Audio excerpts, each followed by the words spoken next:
Alright, I'm about to go to bed. I need to wash my face, brush my teeth. But it's been quite a weird week, and I started the week off, like, honestly, like, pretty stressed and annoyed because I had a lot of work to do for my next concert coming up in Budapest. And I went to like organize the flights, and it was like a whole thing because I couldn't take my I couldn't check my instruments. Actually, I could, but I don't want to do that. Like, I just feel like it's not worth it to do that. And so ultimately, after like going around and around on like transportation and stuff, I decided that like I should not do the show because it was just ending up costing me so much and a lot of stress. And honestly, it's my own fault because I should have researched more before I decided to do the show. So I ended up canceling it. And it was one of those experiences for me where you realize like you have to release the ego. You know what I mean? Like, there was so much of me that wanted to do it because I wanted to keep this momentum going with shows, but I also felt so exhausted from this summer. And I also know that a lot of times in life you want to do something because you've already invested so much time into something.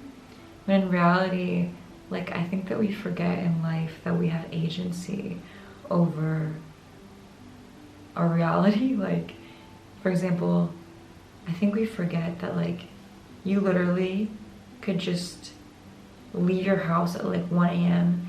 and go to like a 24-hour diner and like play Legos. You know what I mean? Like, you can do whatever the fuck you want. So I think once you realize that you are responsible for your whole reality, then if you are feeling stressed, anxious, like, you can do something about that, you know? And I felt so relieved when I decided not to do the show. And sure, it's a bit of a bummer, but I'll do more shows in 2025. And I honestly feel like I've really not been able to focus on my art practice very much. Actually, I'm very excited because yesterday I just visited an art studio, and I would just be really cool if I could get it because I haven't had one in so long. So we'll see. But yeah, I just wanted to share those thoughts before I go to bed. That no matter what you're going through in life, just remember that you have agency over your own life. If you're hanging out with people and you don't like the way that you feel around them, change friends.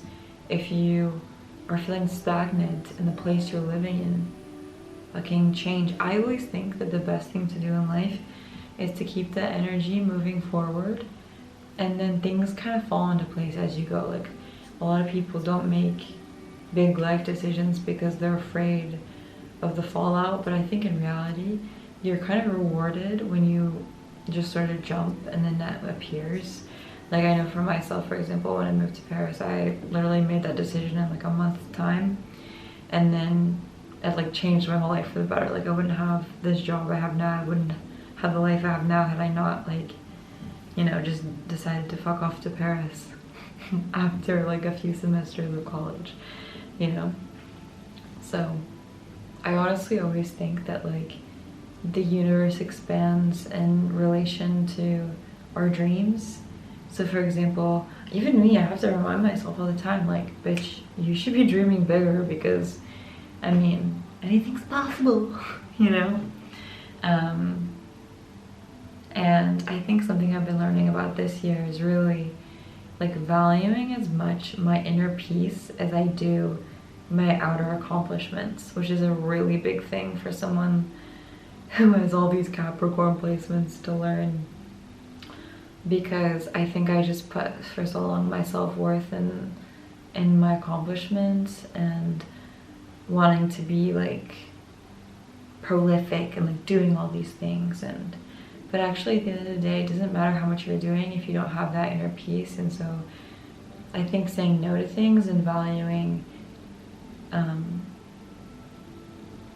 valuing having like a relationship with yourself. For example, having time to like do your laundry and having time to meditate, that's equally as important as accomplishments, you know? Wow, look at me. Little interesting thoughts before bed. Okay.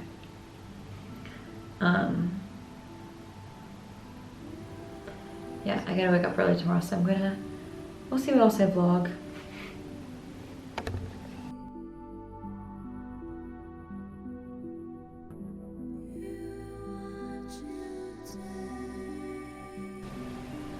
feels so nice to have the sun on my face.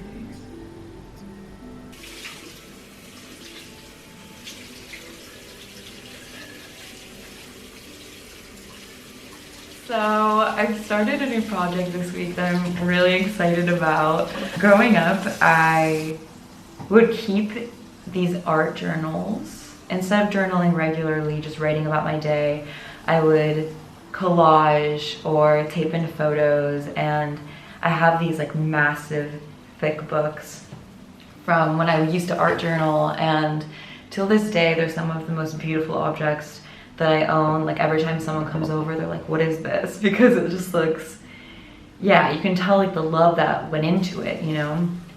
And yeah, I think as I've gotten older, I just have not had the time to journal like that anymore.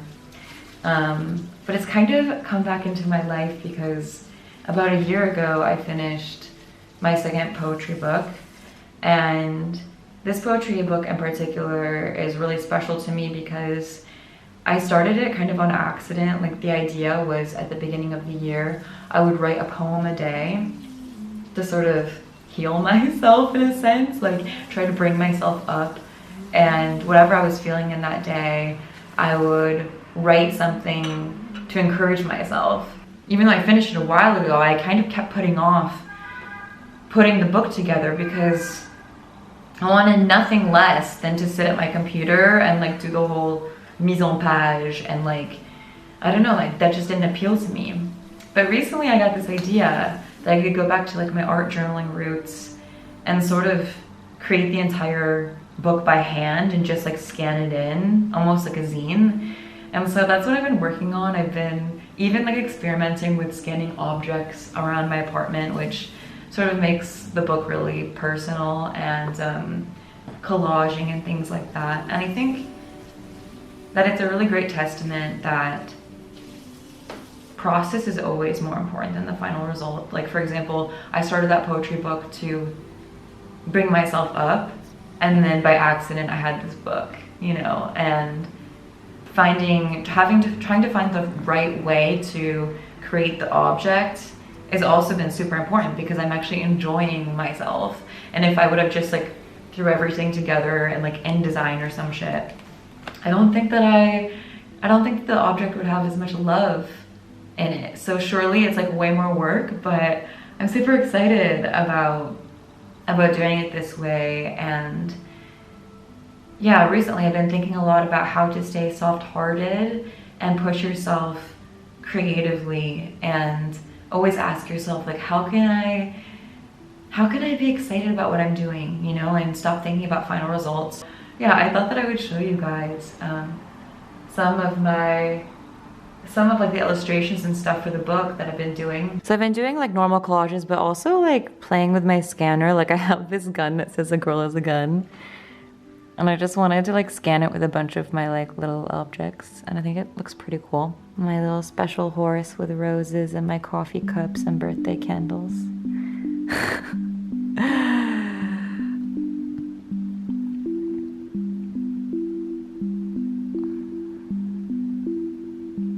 Some photos from my tour and some lipstick, and yeah. So yeah, those are just some of the experimentations that I've been doing. Like I said, I'm a total newbie to zining, even though I've done collages, but I think it's a beautiful way to create the object, and also keeps me off the computer. Like I love sitting down with like my paints and my scissors and looking at objects around my house and being like, oh, like what if we put my toothbrush with my keys and this little note someone wrote me, you know what I mean? I think it's really fun to ask yourself how you can have even more fun with the process. But like I said, there's a lot of trial and error because I've never done zine before.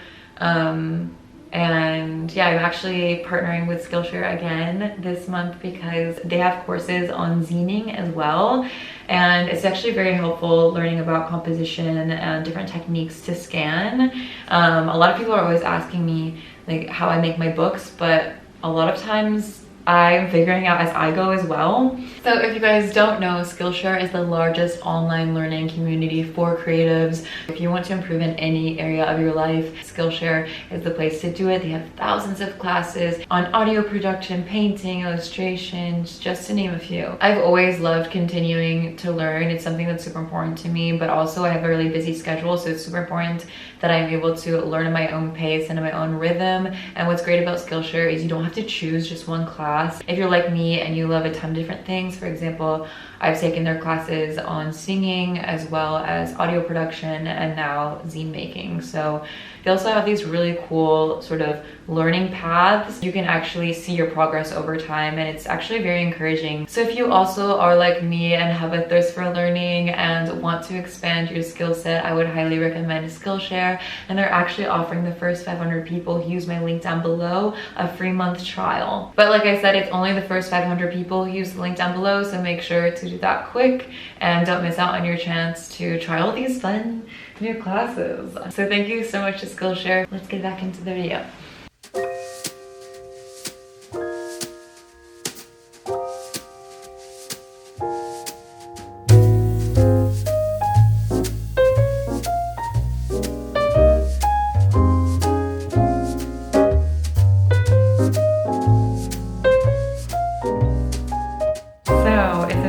Sunny day. It is the day of our annual Halloween meetup, and for the occasion I've tinted my hair sort of like a vitamin C type orange.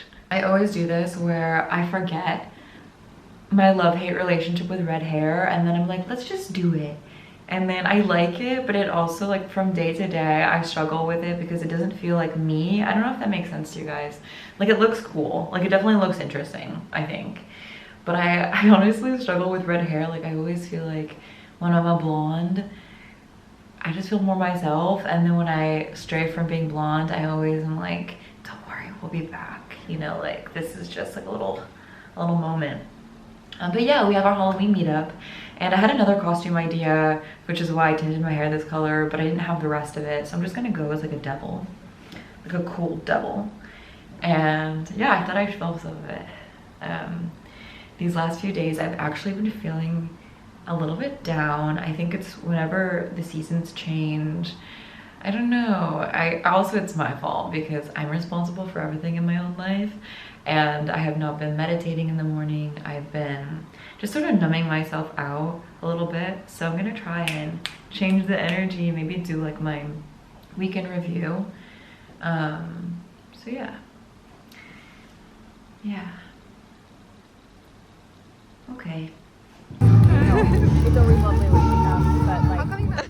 À Madureira, à la rue que tu habitais, tu parlais de ton pays et moi je parlais d'amour.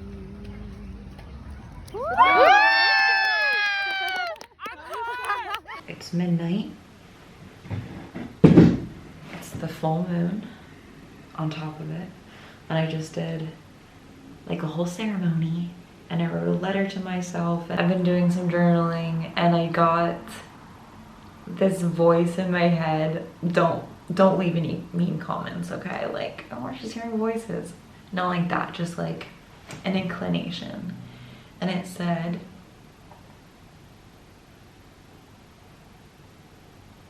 the way you make people feel is your greatest currency. I want to make choices from a place of love and not fear. And I want the people around me, if they haven't seen me for a while, or like the greatest compliment anyone could ever give me is saying like, I have a beautiful energy, or that I make them feel good about themselves, or I see the good in them. Because when I die, that's what I want people to remember about me. And I feel like it's so easy in the day-to-day to become bitter or to focus on the negative. And I think with YouTube, it's been easy for me to give love. And I've always been a soft-hearted person, and to be able to share that,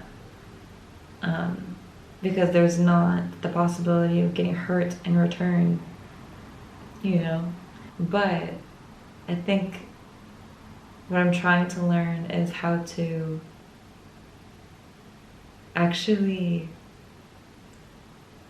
treat my relationships in real life as though I'm not just expecting people to let me down, you know. And I think, like, as you get older, at a certain point, we've had certain experiences, and yeah, I just want to live the day-to-day and make people feel so special around me. So that is my intention for these next few weeks, is to just, everything I touch turns to gold, because I am assuming the best of everyone. I am just genuinely coming from a place of love.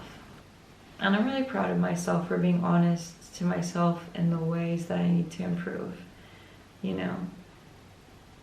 It's funny because when I first came to France, I used to tell myself this lie that any room I'd walk into, I'd say, act as though you're everyone's favorite person and they're happy to see you. Like, how would you act if you walked into the room and you knew that everyone in this room loved you? And people reflected that back to me. And I think that it's the same in relationships and friendships. Like, if you treat everyone as if you see the best in them, we're just going to make choices from a place of love and not fear. Maybe we should all do this and, like, report back. I don't know.